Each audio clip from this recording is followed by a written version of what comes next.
Olá para você inscrito aqui no canal Pão do Advento. Voltamos para mais um estudo da Palavra de Deus.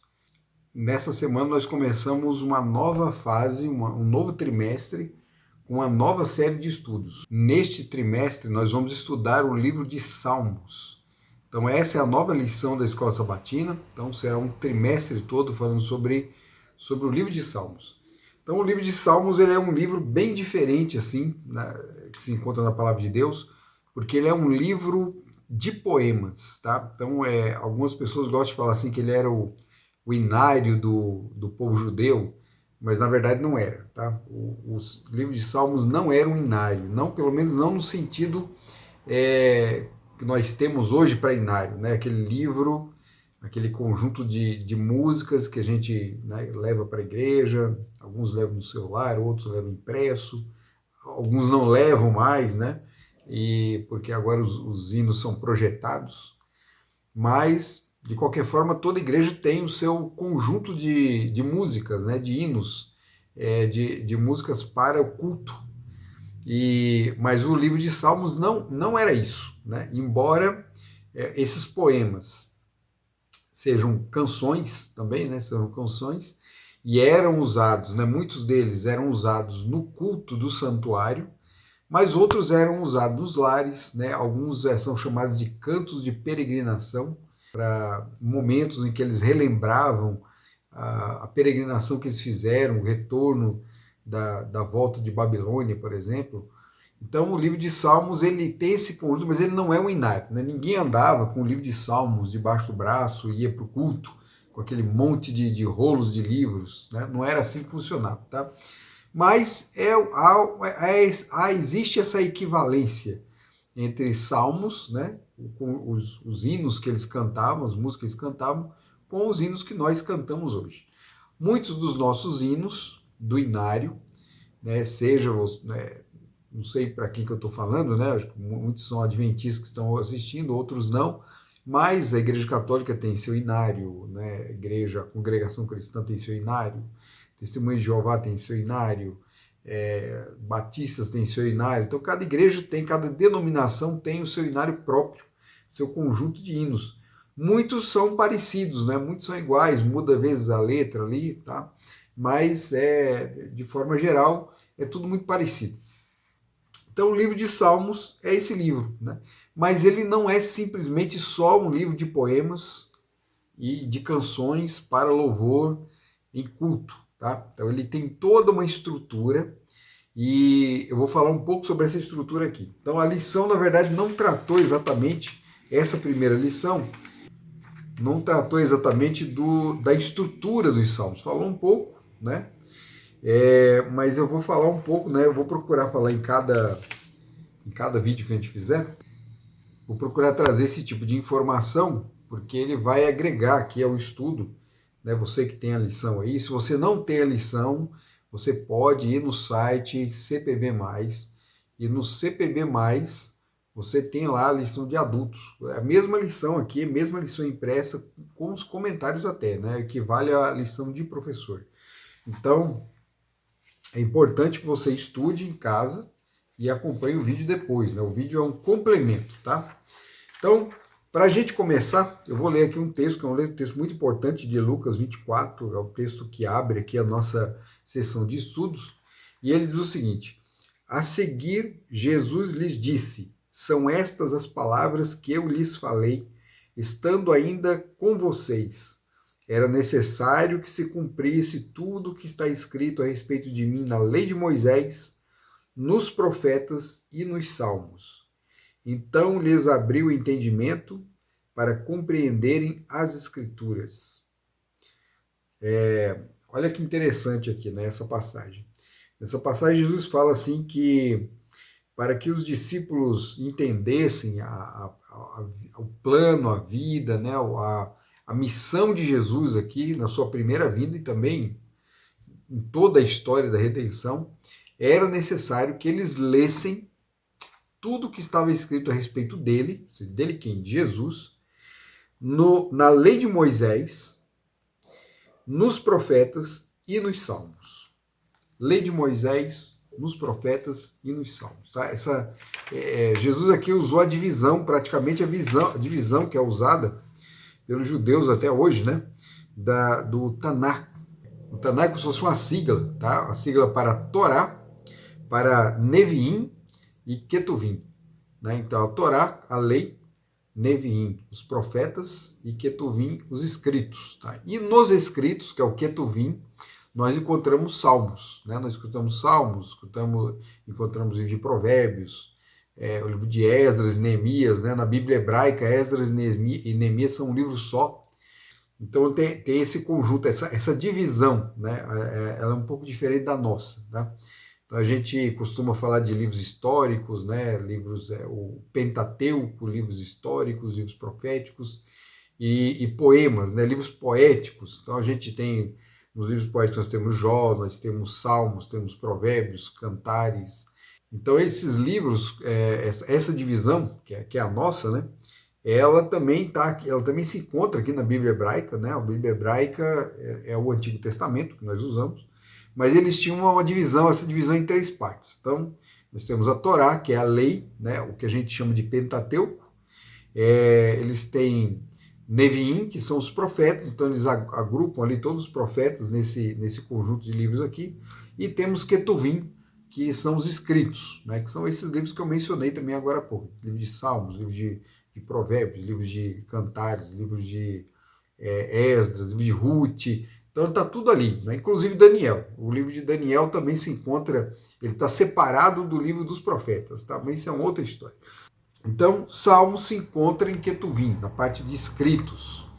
E no hebraico, né? No hebraico, o livro de Salmos não é chamado Salmos, né? O livro de Salmos em hebraico é Terrilim, que significa louvores, né? A palavra salmos vem de psalmos em grego, né? Porque alguns não sabem, mas a Bíblia hebraica ela foi traduzida no período né, ali no período do Império Grego mesmo ali. Então houve um conjunto de sábios ali se reuniram, né? Pelo menos essa é o que a tradição conta. Se reuniram e traduziram a Bíblia hebraica para o grego. Né? Então estavam passando por um processo de helenização ali, e muitos judeus estavam vivendo em território grego, né? Passaram a falar grego também. Então eles fizeram essa tradução que nós conhecemos como Septuaginta, né? A versão dos 70, porque, segundo a tradição, foram 70 sábios, né? 70 homens ali, que se reuniram para fazer a tradução, fazer esse trabalho de tradução do Antigo Testamento para o grego. Então, nessa tradução do Antigo Testamento, o Terrilim, ele foi chamado de psalmos, que é da onde vem a nossa palavra salmos. Né? Então, salmos vem de psalmos, que significa canção acompanhada com harpa. Né? Algumas definições para o livro aqui é saltério, né? Que era justamente aquela harpa, né, triangular assim, que era usada pelos antigos trovadores, né, cantores, né? E provavelmente era um tipo de harpa que Davi tocava. Né? Vocês lembram da história que Davi tocava harpa, inclusive nós temos aquele episódio de Davi tocando harpa ali para acalmar o rei Saul, porque ele era atormentado por um espírito maligno, mas quando Davi tocava sua harpa e cantava, ele conseguia acalmar e conseguia, de certa forma, exorcizar Saul desse espírito maligno que o atormentava, né, que o perturbava. Então, a história de Saul é uma história muito estranha, né, uma história muito terrível. Então, olha, o livro de Salmos, ele fala de Jesus.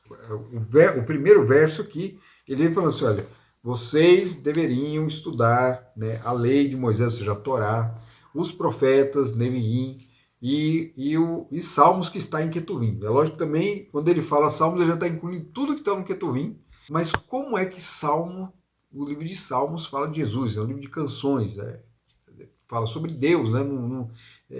Há citações de Jesus? Existem citações de Jesus. Muitos dos salmos são messiânicos, muitos dos salmos são profecias, né? A gente vai ver isso aí no decorrer do estudo, né, que nós vamos fazer aqui. Muitos dos salmos são profecias que apontam a vinda do Messias, tá? Então, a primeira coisa que a gente tem que saber aqui, existe uma estrutura no livro de Salmos, uma estrutura. O livro de Salmos ele é dividido em 5 livros, então ele não é um livro só, ele é dividido em 5 livros. E ele conta uma história, né? Ninguém imagina muito isso aí, porque a gente lê o Salmo assim de forma meio aleatória, a gente lê o primeiro, lê o segundo, depois lê o quinto, depois vai lá para o 23. Muitas pessoas têm o seu salmo preferido.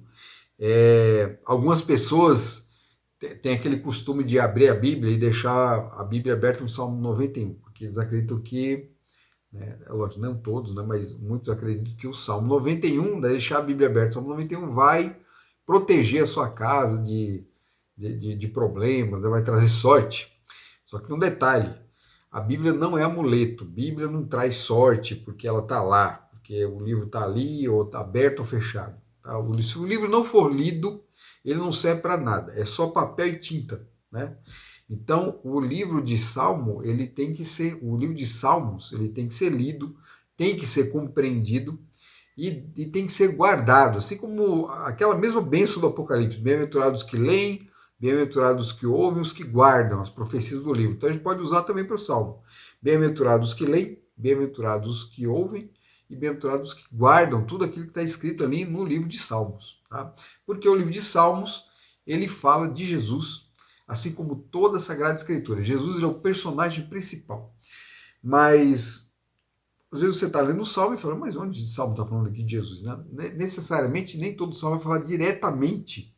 Então, nós vamos encontrar Jesus ali de forma, às vezes, simbólica, de forma típica, né? Um tipo, né? Às vezes o texto ele está falando do rei Davi, mas o rei Davi ele é um tipo de Jesus. Então, a parte do que é descrito a respeito de Davi em determinado salmo está falando também de forma paralela do próprio Messias de Jesus. E alguns salmos são diretos mesmo, falando exatamente do Messias. Tá? Nenhum salmo vai ter um nome de Jesus, tá? Não é isso que eu estou dizendo, não. Mas ele aponta para Jesus, né? De forma profética, de forma simbólica, de forma alegórica. Então ele fala sobre Jesus. Então vamos lá.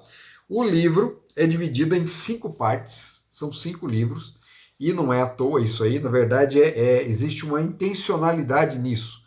Pode ser que na sua Bíblia você não veja essa divisão. Em algumas Bíblias vão trazer livro 1, aí você tem a quantidade de salmos ali no livro 1.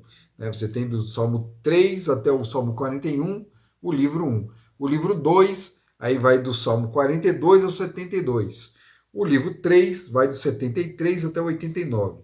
O livro 4 vai do Salmo 90 até o 106. E o livro 5 vai do Salmo 107 ao 150. Né, ao 150. Só que existe ali no livro 5, 5 salmos que finalizam não só a coleção, mas também o quinto livro, com salmos de louvor, salmos de aleluia. Todos eles terminam com essa expressão, aleluia, louvem ao Senhor. Tá? É o Salmo 146, o 147, 148, 149, 150. Todos eles terminam todos eles tratam de louvor, chamam a atenção do adorador para o louvor, e eles terminam com aleluia. A palavra aleluia é uma ordem, tá? É uma ordem. Né? A gente costuma falar no culto, aleluia, né? Como se fosse uma expressão de gratidão, de louvor a Deus, mas a palavra aleluia é uma ordem. A palavra aleluia significa louvai ao Senhor. Então é uma ordem de Deus para nós. Louvai ao Senhor. Nós, quando estivermos falando aleluia, nós estamos falando isso também. Nós estamos falando para o outro louvar ao Senhor. É uma ordem que é dada. Então o Salmo termina com essa ordem. Né? O livro de Salmos termina com essa ordem. Ou seja, a suma de tudo aqui é que Deus deve ser louvado. E ele começa com o Salmo 1 e 2. Né? O Salmo 1 e 2, na verdade, é uma introdução.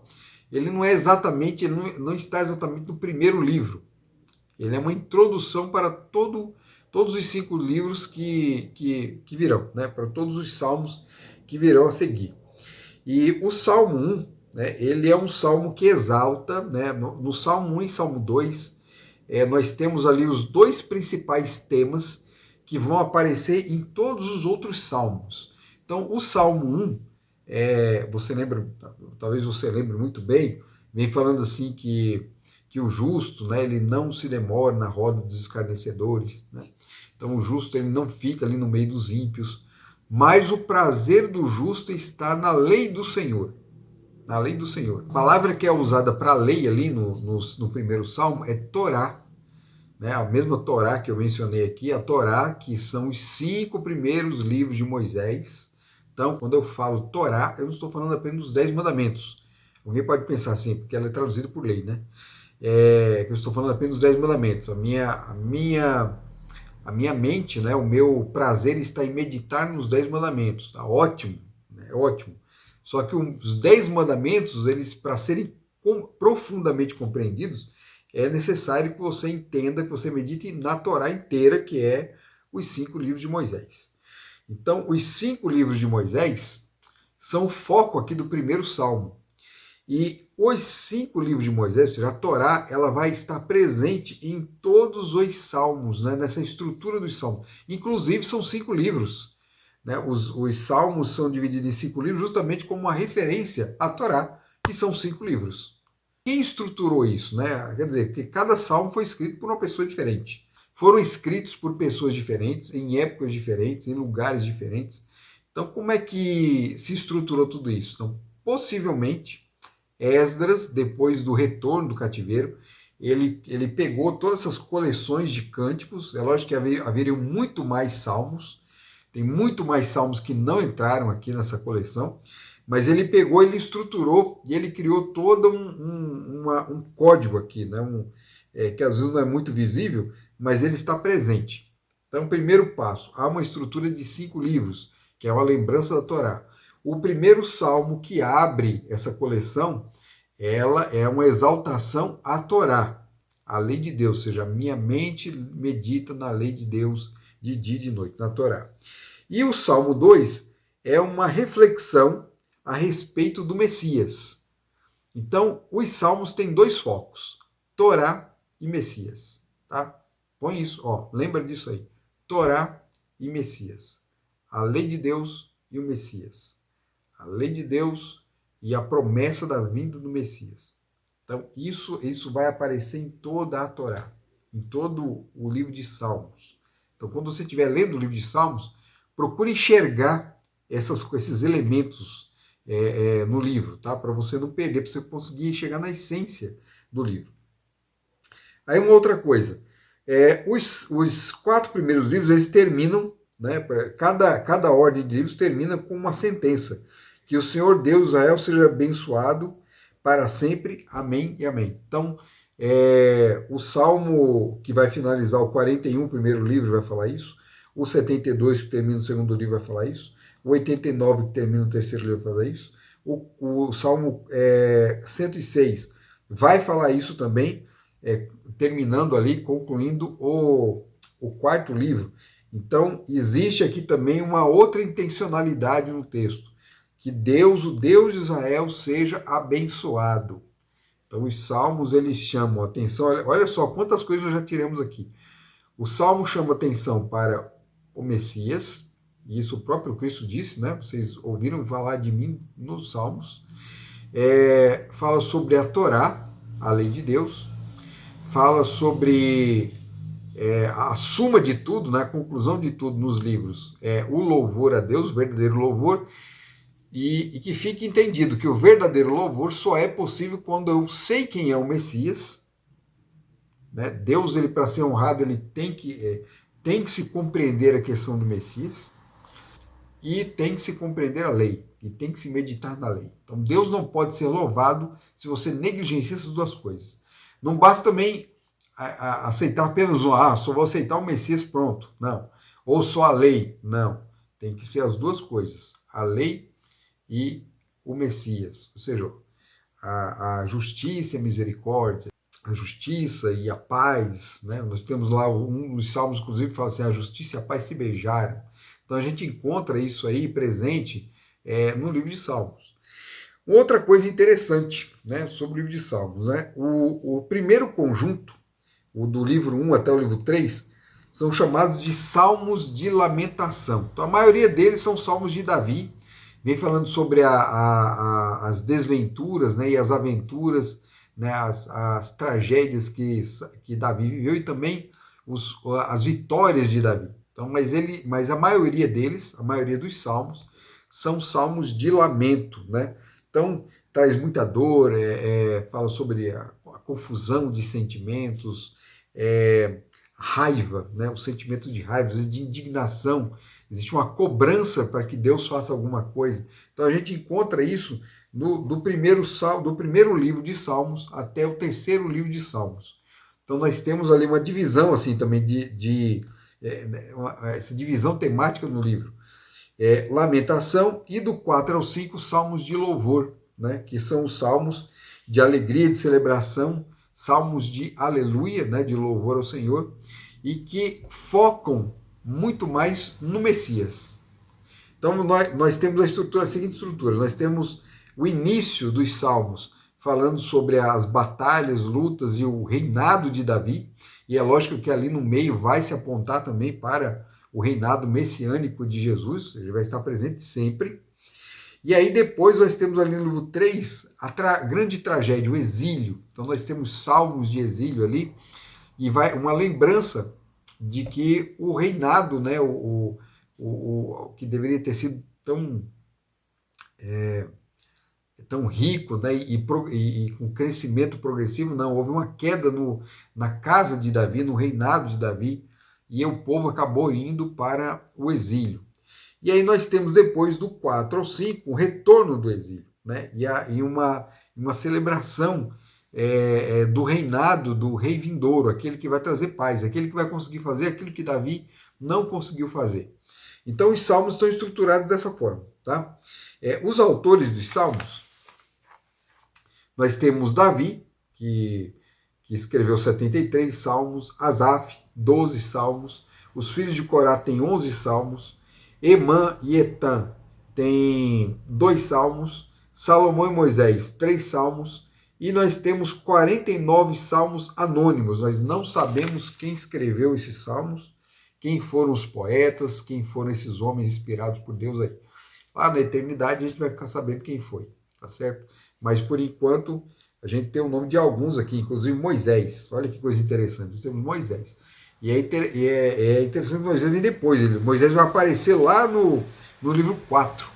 Né? E dentro de cada livro aqui nós temos uma estrutura também. Mas a gente vai falar sobre as estruturas de cada livro num outro vídeo, né? Porque senão vai ficar muito extenso aqui, tá certo?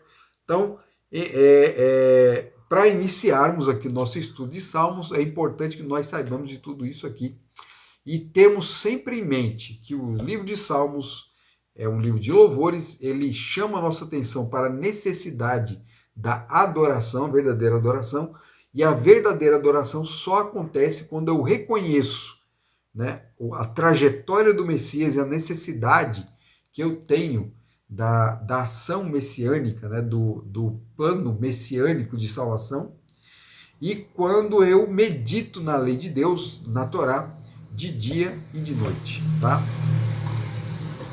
Primeiro o Salmo ele vai falar sobre isso, mas isso vai ser repetido, vai ser falado, vai ser comentado em muitos outros salmos continuamente. Inclusive nós temos o maior salmo, que inclusive é o maior capítulo da Bíblia também, é o Salmo 119, e ele é totalmente um salmo dedicado à Torá. Você pega a sua Bíblia agora lá, depois de terminar o vídeo aqui, pega a sua Bíblia e começa a ler. Ele é um salmo totalmente dedicado à Torá. Então, olha, a princípio é isso, né? A princípio é disso que trata os salmos. Então, trata sobre a Torá, o Messias, lamentação e louvor, fé e esperança. Né? Deus abençoe os estudos, né, que se iniciam agora dessa coleção maravilhosa de poemas, de cânticos, e que nós possamos, né, enxergar, atender ao pedido de Jesus, ao que Jesus disse ali, encontrarmos tudo que Salmos falam sobre respeito dele. Porque aí nós vamos aprender mais, vamos conhecer mais sobre o nosso Salvador. Deus abençoe você e até o próximo vídeo. Tchau.